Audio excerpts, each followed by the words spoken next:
So, ganyan po ako mag-saute. So, gusto ko sabay-sabay yung aroma. Diba?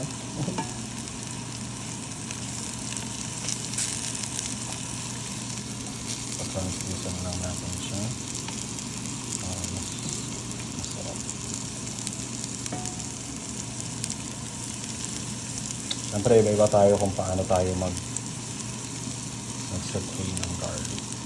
Add natin yung heart. Yung heart yung saute ko kasi. Ay, yung liver. So, medyo okay na yun sa akin kasi maluluto pa naman siya. So, pork liver yung ginamit ko. Pork liver, pork loin, and pork kidney. Yung para sa dinuguan natin for today. And syempre, hindi mawawala ang ating dugo. Pampangas dugo. Ayan, continuous lang natin hanggang medyo maluto.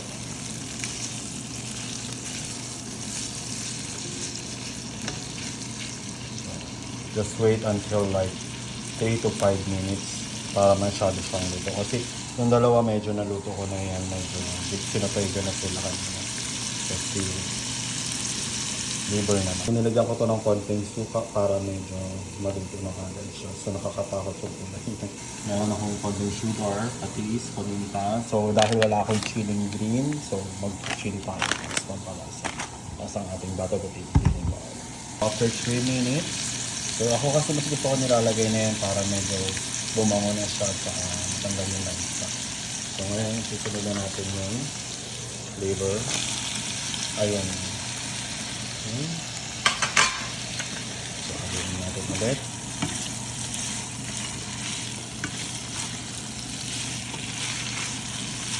Then, sulitan natin yung ating sauce.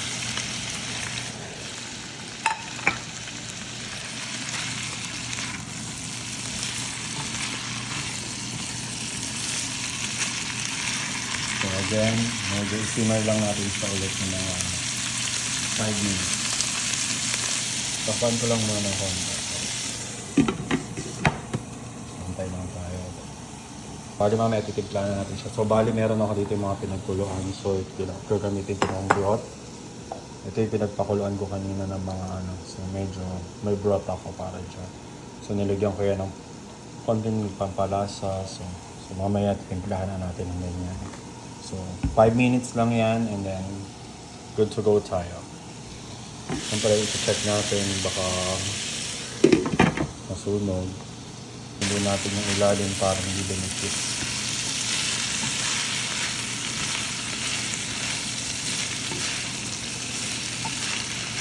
Medyo mabango na siya, no? So, lagyan ko lang ng konting ano para medyo lumambot pa ng konti.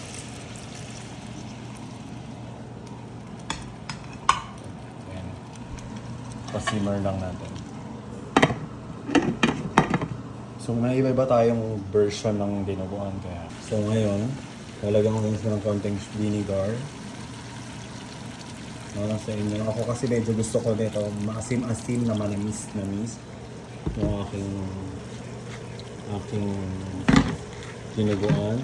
And then nalagyan ko ng konting patis so hindi na ako gagamit ng asin. Dahil patis na yung gagamitin ko para mag-add ng ibang flavor. Sagyan ko ng paminta.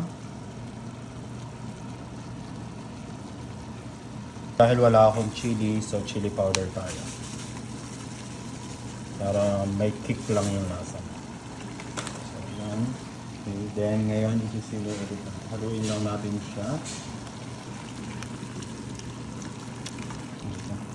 So dapat hindi mo na siya inahalo kasi dapat niluluto muna yung vinegar. So hindi ko na pinakita, pinasimmer ko ng konting oras. So ngayon, lalagay na natin si dugo.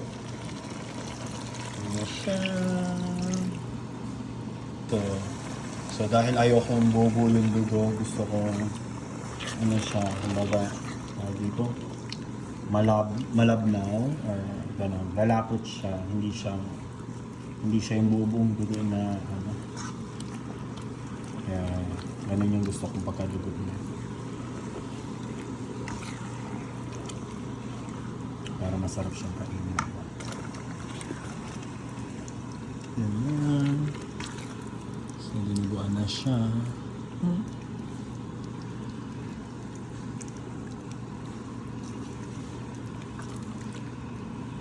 And then, lalagay ko na si sugar. So, gusto ko kasi medyo maasim-asim, tapos medyo manamis-namis ang aking dinuguan. Kayo ba? Paano gusto niyo sa dinuguan? So, paano yung gusto niyo sa dinuguan? So, syempre, iba-iba tayo ng gusto. Kaya kung anong gusto niyo yung lasa, yun ang sundin ninyo. Kaya kung anong gusto niyo yung lasa, yun ang sundin ninyo. So, ngayon, antayin na lang natin siya munang kumulo na mga, siguro another 5 to 7 minutes. Then, ready na siya. Pan ulit natin siya. Oh, bale, akala ko pork yung nabili ko, so beef pala yung nabili ko. Dahil hindi ako masyadong gumagamit nito, so pork pala yung nabili. Ay, beef pala yung nabili ko. So ayoko naman mag-iba yung lasa niya. So, pwede naman siya, kaya lang mas gusto ko, mas prepared ko yung pork. And kayo, kung ano yung prepare ninyo, syempre yun yung susundin ninyo. So ako, hindi siya muna sa for now. So, siguro sa ibang potahe, yes. Pero sa dinuguan kasi mas prepare ko siguro ganyan na lang muna siya. So yun, habang inaantay nating maluto, sana may mag-subscribe sa inyo at sana maging malinamnam din ang pagluluto niya ng dinuguan. So after 5 minutes, okay, pwede na natin tikman.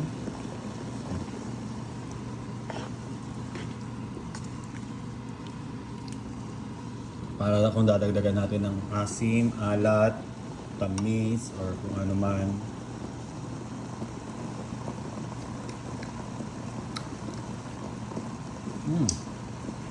Sarap.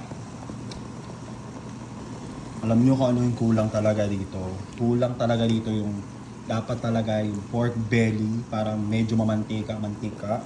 Tapos tenga ng baboy. Basta yung puro taba ba. Pero kasi mahirap kasi pakainin ng aking kahati sa buhay ng puro taba. Hindi siya fan ng taba-taba eh.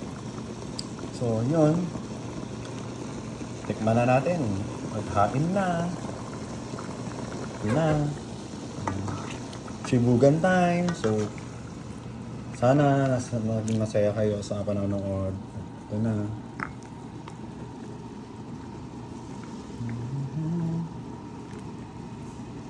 Okay. Wow. Look at that.